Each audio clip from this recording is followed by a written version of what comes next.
Hello guys, welcome to our new video. ഇന്ന് Ramadan series 16 വ്ളോഗാണ്. അപ്പോൾ എക്സാം എന്നായതുകൊണ്ടാണ് കറക്റ്റായിട്ട് കണ്ടിന്യൂസ് നമുക്ക് വീഡിയോസൊന്നും ഇപ്പോൾ അപ്ലോഡ് ചെയ്യാൻ പറ്റാത്തത്.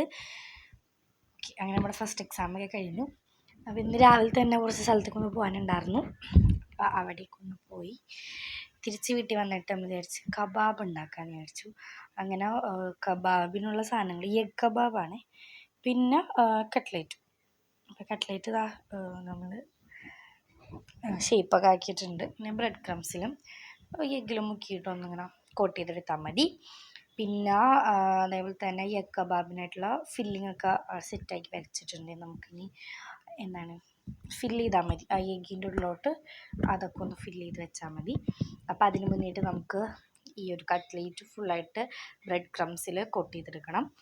അപ്പോൾ വീഡിയോ കണ്ടുകൊണ്ടിരിക്കുന്ന സമയത്ത് ഇഷ്ടമായ ഉറപ്പായും സബ്സ്ക്രൈബ് ചെയ്ത് സപ്പോർട്ട് ചെയ്യുക. ലൈക്ക് ചെയ്യാനും ഷെയർ ചെയ്യാനും കമൻറ്റ് ചെയ്യാനും മറക്കരുത്. ഓക്കെ, അങ്ങനെതാ നമ്മളെല്ലാം ബ്രെഡ് ക്രംസിൽ കോട്ട് ചെയ്തെടുക്കണേണ്.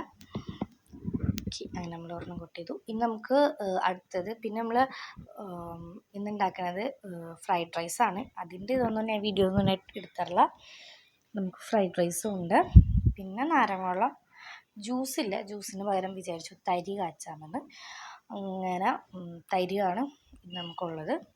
ഓക്കെ, അപ്പോൾ അതായത് നമ്മൾ കട്ട്ലേറ്റിൻ്റെ എല്ലാം ഇനി നമുക്കിതെല്ലാം ഇതേപോലെ കട്ട്ലേറ്റ് എല്ലാം കോട്ട് ചെയ്ത് നമുക്ക് സെറ്റ് ചെയ്തിട്ട് ഒരു വൈകുന്നേരം ആകുമ്പോൾ ഫ്രൈ ചെയ്തെടുക്കാം. ഓക്കെ, അങ്ങനെ നമ്മളുടെ ഫില്ലിങ് റെഡി ആയിട്ടുണ്ട്.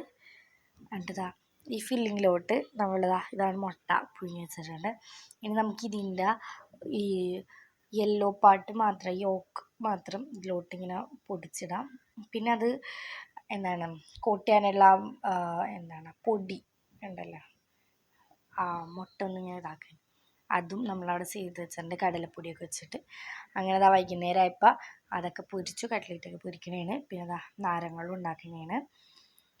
ദെൻ കട്ട്ലേറ്റൊക്കെ നമ്മളെല്ലാം സെറ്റാക്കി അതും പൊരിച്ചു, കബാബും പൊരിച്ചു, നാരങ്ങളും ഉണ്ടാക്കി. ദെൻ ചായ കാച്ചണേണ്. അപ്പം ചായം റെഡി ആയിട്ടുണ്ട്. ഇതാണ് തരി. തരിയിലോട്ട് നമ്മൾ നട്ട്സൊക്കെ ഇങ്ങനെ ഫ്രൈ ചെയ്തിട്ടിരുന്നതാണ്.